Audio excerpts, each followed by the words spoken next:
તો એક મહત્વના સમાચાર મળી રહ્યા છે. નજર કરીએ મહત્વના સમાચાર પર. કેન્દ્રીય ગૃહમંત્રી અમિત શાહ ગુજરાતના પ્રવાસે છે. આજે ગાંધીનગર રક્ષા શક્તિ યુનિવર્સિટી ખાતે સંમેલનમાં ઉપસ્થિત છે. કેન્દ્રીય ગૃહમંત્રી અમિત શાહે કાર્યક્રમમાં હાજરી આપી છે. તો કેન્દ્રીય ગૃહમંત્રી અમિત શાહ કાર્યક્રમમાં સંબોધન પણ કર્યું છે. દેશના નાગરિકો સુરક્ષિત રહે તે દિશામાં કામ કરવામાં આવી રહ્યું છે તેવું અમિત શાહનું કહેવું છે. और अगर इसको हम नए सिरे से नहीं सोचते हैं तो वो सज्जन का जो बयान था, एक ग्रॉस स्टेटमेंट था, शायद हम उसको सच साबित कर देंगे। तो मेरा सबसे पहले तो आग्रह है कि इसके पूरे स्वरूप पर हमने पुनः विचार करना चाहिए।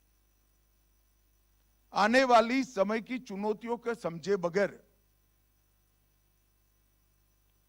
हमारा जो प्लानिंग होता है वो कभी सफल नहीं होता है।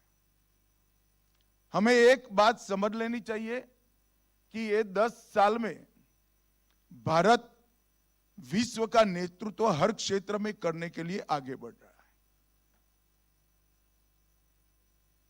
चाहे अर्थतंत्र की तालिका हो, चाहे टेक्नोलॉजी का क्षेत्र हो, चाहे सुरक्षा का क्षेत्र हो, चाहे शिक्षा का क्षेत्र हो, चाहे रिसर्च और डेवलपमेंट का क्षेत्र हो, चाहे इंफ्रास्ट्रक्चर की बात हो और व्यापार की बात हो, हर क्षेत्र में इस 10 वर्ष ने भारत ने कई दशकों की कमियों को पूरा कर कर आगे बढ़ने के लिए कदम भी उठाया है और हमें सफलता भी मिली। और मैं मानता हूं इसके कारण हमारी चुनौतियां कम नहीं होती है, बढ़ती है। क्योंकि कोई भी व्यवस्था में जब आप आगे बढ़ते हो तो किसी न किसी का स्थान लोगे, रेजिस्टेंस जरूर आएगा और वो रेजिस्टेंस को आपने एनालिसिस कर कर हमें आगे बढ़ना पड़ेगा। कुछ आश्चर्यजनक सफलताएं हमने प्राप्त की। 11वें नंबर पर हमारा अर्थतंत्र था, हम 5वें नंबर पर ले आए और मैं विश्वास के साथ कह सकता हूं कि 1 अप्रैल 2028 के पहले हम दुनिया का 3रे नंबर का अर्थतंत्र बन जाएंगे।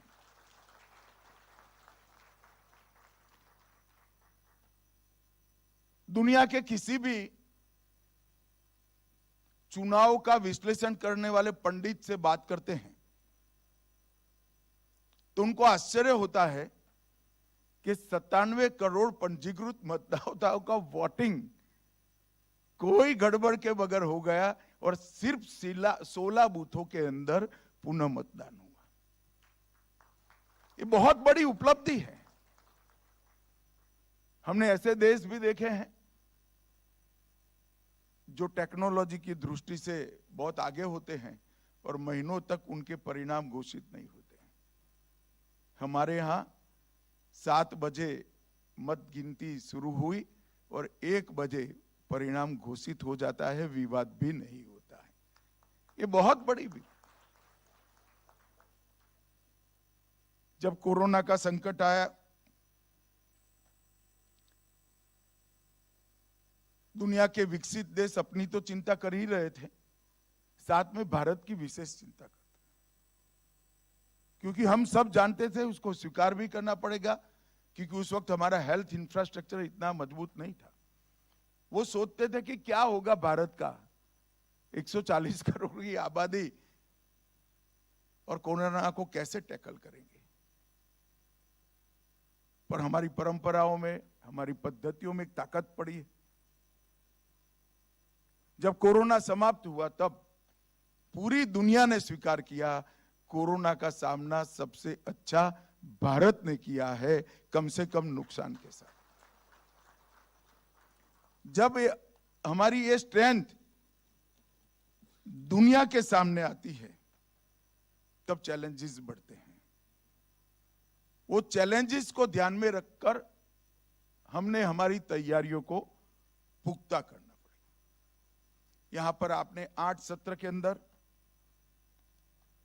नए आपराधिक कानून, फॉरेंसिक साइंस का उपयोग, डिजास्टर मैनेजमेंट, ब्लॉकचेन टेक्नोलॉजी का उपयोग, साइबर धोखाधड़ी, स्मार्ट सिटी में पुलिसिंग, आदिवासी क्षेत्रों में सामुदायिक पुलिसिंग और जेलों में कट्टरवाद से निपटने के उपाय,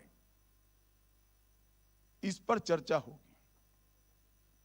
मेरा आग्रह है कि सभी प्रतिभागियों से इसके अलावे किसी भी एक विषय पर उनके सुझाव मांगने चाहिए और इसको संकलित कर इसमें से आगे बढ़ने की हमने चेष्टा करनी चाहिए। भाइयों बहनों, जब मैं आज आप सबके सामने उपस्थित हूं तब भारत की आंतरिक सुरक्षा और हमारी आपराधिक न्याय प्रणाली के अंदर हम आमूलचूल परिवर्तन कर चुके हैं और जब परिवर्तन होता है, कोई भी परिवर्तन परिश्रम की भी मांग करता है, सामंजस्य की भी मांग करता है और समावेशी होने की भी मांग करता है। परिवर्तन वरना सफल नहीं होते। और अब आने वाला 10 साल का जो दौर है, ये भारत की क्रिमिनल जस्टिस सिस्टम को दुनिया में सबसे आधुनिक, सबसे वैज्ञानिक और सबसे ज्यादा तेज बनाने का समय है। मैं पैदा हुआ तब से एक प्रकार से एक ताना सुन रहा हूं कि कोर्ट में जाने से बहुत देरी से न्याय मिलता है। मैं आप सभी को विश्वास दिलाना चाहता हूं कि 3 नए आपराधिक कानूनों के इंप्लीमेंटेशन के बाद देश के किसी भी थाने में जो एफआईआर होगी, इसका सुप्रीम कोर्ट तक न्याय 3 साल के अंदर न्याय मांगने वालों को उपलब्ध हो जाए। और बहुत जिम्मेदारी के साथ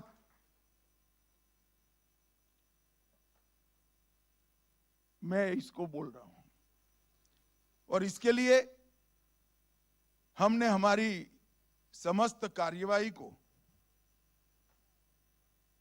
लक्ष्य उन्मुख से, लक्ष्य जो तय किया है इसकी सिद्धि तक नहीं, इसके परिणाम, रिजल्ट्स और इसके परिमाण, रिजल्ट्स के सभी डायमेंशन में सफलता तक ले जाना पड़ेगा। कभी आंकड़ों से सफलता नहीं मिलती।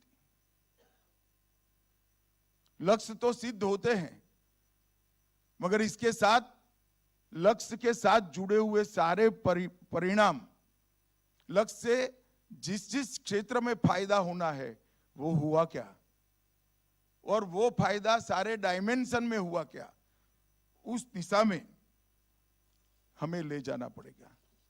तब जाकर हमें सफलता मिलेगी। हमने एक मजबूत नींव रखी है। आर्थिक reform, GST, ease of doing business, make in India, social reforms 60 crore गरीबों के जीवन स्तर को ऊपर उठाया है, 25 करोड़ लोगों को गरीबी की सूची से बाहर निकाला है। युवाओं के लिए नई शिक्षा निधि, स्टार्टअप, ट्रेनिंग, स्किल डेवलपमेंट और R&D के ये 4 स्तर में विभाग कर हमने काम आगे बढ़ाया है। मातृशक्ति को हर क्षेत्र में 33% रिजर्वेशन देकर उनको एक प्लेटफॉर्म और सहभागिता का मौका दिया है। और सालों से 3 क्षेत्र बहुत डिस्टर्ब माने जाते थे, कश्मीर, उत्तर पूर्व और नक्सलवाद पीड़ित क्षेत्र। ये तीनों क्षेत्र में हमने सुरक्षा स्थिति में काफी सुधार किया है। विगत 10 साल के आंकड़े और इसके आगे के 10 साल को आंकड़ों का तुलनात्मक अभ्यास करें तो लगभग 70% हिंसा हम कम करने में सफल हुए और मैं मानता हूं ये बहुत बड़ी उपलब्धि है। 70% हिंसा कश्मीर, पूर्वोत्तर और वामपंथी उग्रवादी क्षेत्र के अंदर हम कम करने में सफल रहे और इसके लिए ढेर सारे लोगों ने मनोयोग के साथ सरकार के उद्देश्यों को सफल करने में काम किया है। नारकोटिक्स के क्षेत्र में मैं एक ही आंकड़ा आपको देना चाहता हूं। पहले 10 साल में 5,45,000 किलोग्राम नहीं, अभी 10 साल में 5,45,000 किलोग्राम जिसका बाजार मूल्य 35,000 करोड़ का है, उसको जब्त करने में हमें सफलता मिली और ये आंकड़ा अगले 10 साल से 6 गुना ज्यादा है। इसका मतलब नहीं है 10 साल में ड्रग्स का कंजम्पशन बढ़ा है। इसका मतलब है ये 10 साल में जब्ती की प्रक्रिया बहुत साइंटिफिक तरीके से हमने बदली है और उसमें हमें सफलता मिली।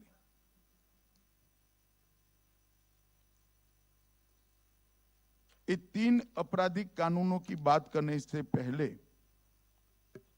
ये 3 आपराधिक कानून लाने के पहले 4 साल में इसकी पृष्ठभूमि तैयार करने के लिए गृह मंत्रालय में बहुत बड़ी एक्सरसाइज हुई थी और काफी कुछ काम पहले भी प्लान हुआ पड़ा था।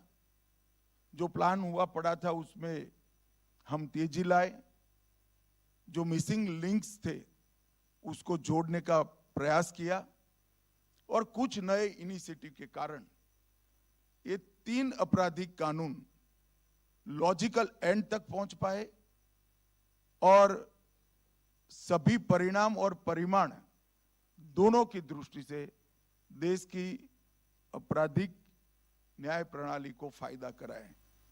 सबसे पहले हमने कंप्यूटराइजेशन को पूरा किया।